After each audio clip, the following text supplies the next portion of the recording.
Hello take lovers, আমি ওয়াহিদ আপনাদের স্বাগত জানাচ্ছি আরও একটা নতুন ভিডিওতে এবং আপনারা দেখছেন আপনাদের ভালোবাসার channel take to the point. এবং আজকে আমরা কথা বলবো শাওমির রিসেন্টলি রিলিজ পাওয়া একটা এন্ট্রি লেভেলের স্মার্টফোন Redmi A1 Plus। এই ফোনটার অফিসিয়াল প্রাইস হচ্ছে 11,999 টাকা, মানে 12,000 টাকা। এবং এই সেগমেন্টের ক্রেতা কিন্তু অনেক ফিচার ফোন থেকে নতুন করে জাম্প করতে চায় স্মার্টফোনে, বা যারা একটা সেকেন্ডারি স্মার্টফোন কিনতে চায়, বা অনেকে তাদের বাবা মায়ের জন্য বা আত্মীয় স্বজনের জন্য একটা ফোন গিফট দিতে চায়, বাট বাজেট অনেক টাইট, তাদেরকে টার্গেট করে এই স্মার্টফোনটা ডিজাইন করা হয়েছে। এবং শাওমি কিন্তু অনেক এক্সাইটেড এই ফোনটা নিয়ে, এবং দারুণ দারুণ কিছু টিভিসিও আমরা দেখতে পাচ্ছি যেগুলো খুবই ইন্টারেস্টিং। তাহলে কি এমন আছে এই স্মার্টফোনে যার জন্য আপনি এটা কিনবেন, বা কি এমন নাই এতে যার জন্য আপনি এটা কিনবেন না?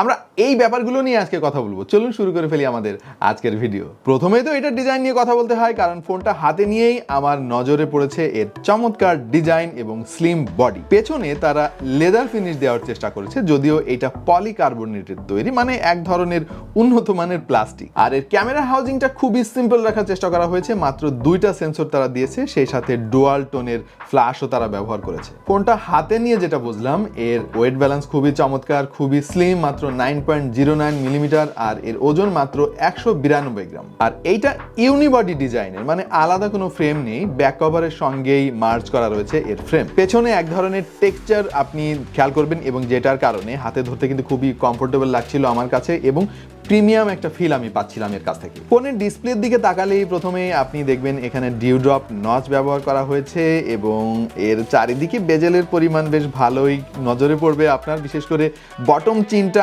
আমার কাছে মনে হয়েছে একটু বেশি। আমার মনে হয় এইটাকে আর একটু কমানো গেলে ডিসপ্লেটা আরো গর্জিয়াস লাগে। বাই দ্য ওয়ে, একটা তথ্য শেয়ার করি, সেটা হচ্ছে এই ফোনটা কিন্তু বাংলাদেশে তৈরি হয়েছে। সো এটা একটা গর্বের ব্যাপার, শাওমির ফোন বাংলাদেশে তৈরি হচ্ছে। এতে 6.52 ইঞ্চির একটা IPS LCD প্যানেল ব্যবহার করা হয়েছে, যার রেজুলেশন হচ্ছে ডেফিনেটলি HD+। তবে টাচ রেসপন্সিভনেস খুবই ভালো পেয়েছি, আর ডিসপ্লের যে ভিউইং অ্যাঙ্গেল খুবই চমৎকার ছিল, কালারগুলো বেশ ভালোই শার্প লেগেছে আমার কাছে। এর কালার সেপারেশন এবং কালার রিপ্রোডাকশন খুবই ভালো। ডিসপ্লে নিয়ে তেমন কোনো কমপ্লেন নেই, জাস্ট আউটডোরে গেলে আপনাকে একটু স্ট্রাগল করতে হতে পারে। পাশাপাশি এর ডিসপ্লেতে কিন্তু কোনো প্রোটেকশন নেই, সো আপনাকে অবশ্যই একটা ডিসপ্লে প্রোটেক্টর ব্যবহার করতে হবে, অথবা খুব সাবধানে ব্যবহার করতে হবে। ডিসপ্লেটা যেহেতু বেশ বড় সড়ো, এর ফলে মাল্টিমিডিয়া কনজামশন আপনি খুব এনজয় করতে পারবেন। পাশাপাশি যারা সারাদিন সোশ্যাল মিডিয়াতে সময় দেন বা ইউটিউবে ভিডিও দেখেন, তাদের জন্য এই বড় ডিসপ্লেটা বেশ কাজে আসবে। অলরাইট, এই ডিজাইন গেল এবং ডিসপ্লে গেল, ভেতরে কি রয়েছে চলেন সেই সব নিয়ে একটু কথা বলা যাক। হার্ডওয়্যার কনফিগারেশনের কথা বলছি, যেটা খুবই ইম্পর্টেন্ট, এবং শাওমি এখানে ব্যবহার করেছে মিডিয়াটেকের হেলিও A22 চিপসেট। অলরাইট, এটা কিন্তু একেবারে এন্ট্রি লেভেলের একটা কনফিগারেশন বোঝাই যাচ্ছে। তবে আমার মনে হয়েছে যেহেতু এই ফোনের দাম 12,000 টাকা, তারা চাইলেই কিন্তু G35 এন্ট্রি লেভেলের যে গেমিং চিপসেটটা সেটা ব্যবহার করতে পারতো, আরো বেশি এফিসিয়েন্ট হতো। অথবা রিসেন্টলি কিন্তু টাইগার সিরিজের, মানে ইউনিএসএসি টাইগার সিরিজের অনেক এন্ট্রি লেভেলের চিপসেট বেশ পপুলার হচ্ছে, T606, 610 বা 612, এইগুলো কিন্তু তারা ব্যবহার করতে পারতো। আর এই ফোনে র্যাম হিসেবে পেয়ে যাবেন 3GB, এবং ইন্টারনাল মেমোরি রয়েছে 32GB, যেটা চাইলে আপনি আরো বাড়াতে পারবেন, 1 টেরাবাইট পর্যন্ত আপনি বাড়াতে পারবেন। এবং এই ফোনটাতেও মেমোরি এক্সপ্যানশন, মানে ভার্চুয়াল মেমোরি আমরা যেটাকে বলি, সেই কাজটা করতে পারবেন, 2GB পর্যন্ত বাড়াতে পারবেন, মানে 3GBর সাথে আর 2GB, 5GB হয়ে যাবে তখন। বাট ভার্চুয়াল মেমোরিটা না ওইভাবে ডিরেক্টলি র্যামের অল্টারনেটিভ হিসেবে কাজ করে না, বা র্যামের সাথে একেবারে র্যামের মতো করে কাজ করে না। সো এইটা অতটা গুরুত্বপূর্ণ আমার কাছে মনে হয় না। ফিজিক্যাল যে র্যাম, অ্যাকচুয়াল যে র্যাম, সেইটা যদি 4GB করা হতো অনেক ভালো। এই ফোনে অ্যান্ড্রয়েড 12 পাবেন গো ভার্সনের, আর MIUI 12 পেয়েছিলাম আউট অফ দ্য বক্স। তবে আমি কিছুক্ষণ পরে খেয়াল করলাম যে 13-এর আপডেট চলে এসেছে। এনিওয়ে, যেহেতু কোয়াড কোর প্রসেসর এবং A22 চিপসেট, এর ফলে বেশ ল্যাগি একটা এক্সপেরিয়েন্স আমি পেয়েছি। বেশ কিছু জায়গায় অনেক সময় নিচ্ছিল প্রোগ্রাম ওপেন হতে, এবং মাল্টিটাস্কিংও আসলে ওইভাবে আশাব্যঞ্জক আমার কাছে মনে হয় নাই। আমরা এই ফোনটার AnTuTu টেস্ট করেছিলাম, এবং স্কোর এসেছে 73,889। গিগ বেঞ্চে সিঙ্গেল করে স্কোর এসেছে 130, এবং মাল্টি করে মাত্র 422। সো ডেফিনেটলি এইটা কাগজে কলমে আশানুরূপ নয়। তবে এই ফোনের কাছ থেকে বেটার আউটপুট পাওয়ার জন্য কিছু টিপস আপনাদেরকে দিব। সেটা হচ্ছে, আপনার যে অ্যাপগুলো দরকার নাই খুব একটা, মানে প্রতিনিয়ত ব্যবহার করেন না, সেগুলো আনইনস্টল করে ফেলবেন। ফোনটাকে ফাঁকা রাখার জন্য। এবং প্লে স্টোরে কিন্তু মোটামুটি সব অ্যাপেরই লাইটের ভার্সন অ্যাভেলেবেল রয়েছে, যেমন YouTube light, Facebook light, Messenger light ইত্যাদি ইত্যাদি। আপনি এই অ্যাপগুলো ব্যবহার করলে ফোনটা আরও ভালো পারফর্ম করবে। আমরা এই ফোনটা দিয়ে একটু গেমিং ট্রাই করেছিলাম, বাট টু বি অনেস্ট এটা আসলে গেমিং ফোন না। এবং 2D গেম হলে বা ছোট ছোট যে সমস্ত গেম আছে এই সমস্ত গেম আপনি খেলতে পারবেন ভালোভাবে, বাট গ্রাফিক্স ইন্টেন্সিভ যে সমস্ত গেম রয়েছে সেই গেমগুলো আসলে এটা দিয়ে প্লে করতে পারবেন না। ফোনটার ক্যামেরা সেটআপও একেবারে স্ট্রেট ফরওয়ার্ড। 8 মেগাপিক্সেলের একটা মেইন সেন্সর তারা দিয়েছে, সে সাথে দিয়েছে 1 মেগাপিক্সেলেরও কম একটা কিউভিজিএ সেন্সর। সামনে তারা ব্যবহার করেছে 5 মেগাপিক্সেলের একটা সেলফি ক্যামেরা। আর এই সেটআপ দেখে অবশ্য এর ক্যামেরার কাছ থেকে আমি খুব বেশি কিছু আশা করিনি, তবে যেটা মনে হলো যে দিনের আলোতে আপনি যদি সাফিসিয়েন্ট লাইটিং এনভায়রনমেন্ট এর লেন্সকে দিতে পারেন তাহলে ভালো ছবি তুলতে পারবেন। যদিও ছবিগুলোতে শার্পনেসের একটু ঘাটতি আমি পেয়েছি, আর ডিটেইলের দেখা পাবেন না খুব একটা, বেশিরভাগ লাইটিং কন্ডিশনে, এবং ওয়ার্ম একটা টোন আপনি খেয়াল করবেন প্রত্যেকটা ছবিতে। পাশাপাশি যে জিনিসটা খেয়াল করলাম সেটা হচ্ছে এক্সপোজার কন্ট্রোলিংয়ে একটু প্রবলেম আছে। ডাইনামিক রেঞ্জ আসলে এভারেজ, খুব বেশি ভালো বলা যাচ্ছে না। ছবিগুলোকে সফট করে ফেলার একটা প্রবণতা আমি খেয়াল করেছি, এবং কিছু কিছু লাইটিং কন্ডিশনে দেখলাম যে কালারগুলোকে অতিরিক্ত বুস্ট করার একটা প্রবণতা কাজ করে, যার ফলে একটু আর্টিফিশিয়াল লাগে দেখতে। আর সামনে যে সেলফি ক্যামেরা তারা ব্যবহার করেছে এইটার পারফরমেন্স মোটামুটি, মানে 5 মেগাপিক্সেলে এর চাইতে বেশি তো আর আশা করা যায় না। এই ফোনটাকে পাওয়ার অফ করবে 5000 mAh এর ব্যাটারি। এখানে তারা কোনো কমতি রাখে নাই, কারণ 5000 mAh এখন কিন্তু স্ট্যান্ডার্ড। এবং বক্সের মধ্যেই আপনি 10 ওয়াটের একটা চার্জার পেয়ে যাবেন।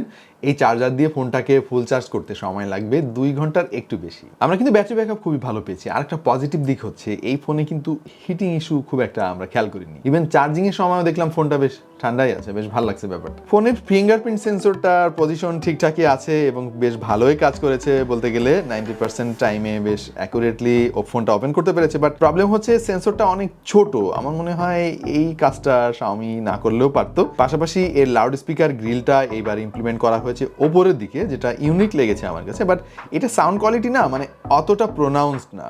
এটা আমি আশা করেছিলাম আর একটু লাউড হবে। অলরাইট, ফোনের আনুষঙ্গিক সবকিছু নিয়ে তো কথা বললাম, এইবার একটা সামারি করে ফেলি আমরা এই ফোনের ভালো কি কি দিক রয়েছে।